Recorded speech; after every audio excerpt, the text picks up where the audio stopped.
siguro yun ang tingin ko meron tayo sa situation kanina. Yung first set, medyo yung adjustment namin, alam ng posisyon, siguro expectation namin makabukas na. Mamaya, habang ano naman yung gagawin namin mamaya. Yung second set, third set, fourth set, fifth set, yung fifth set talagang ano yun less error siguro. Talagang dapat malilis mo yung error o hanggang maaari kung kaya mo walang error siguro. Thank you. Ariel, you have 24 excellent sets, 2 days, and 1 block. So, ano yung ginawa mo ginawa para maging kalmado yung team itong ligitan na fifth set? Anong mga sabi?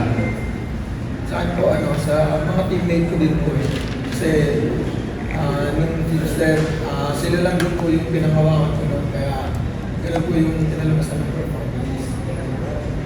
Thank you to Ahmed, 18 with 60 points, including the match winner, 13 of 24 attacks, 3 blocks, 4 digs, and 3 excellent receptions. Rookie year mo, first finals mo, ano masasabi mo sa pinakita mong effort, especially na nakauna na kayo sa series for KSA Ahmed?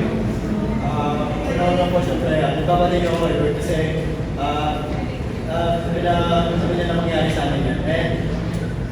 Sa akin po kasi kanina, pinumit ko lang talaga yung sarili ko sa team. And sabi ko lahat lang bibigay sa akin kailangan pusuan. Kasi ito yung ano natin ng mga ilang cases na kailangan lahat ng gagawin mo natin sa puso. Thank you to Drake. You have 25 points of 21 attacks, 3 blocks, 1 service days, and 6 digs. So, yung nga lahat kayo first finals sa Pihan. So, ano masasabi nyo na tinalo nyo yung FU na alam natin na matindi yung kalanasan nila pagdating sa championship?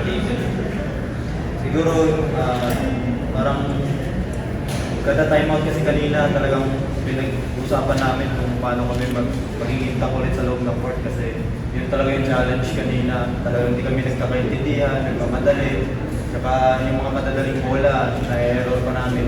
So talagang pinilit namin na maging intact yung communication namin sa loob, yung pagtutulungan talaga.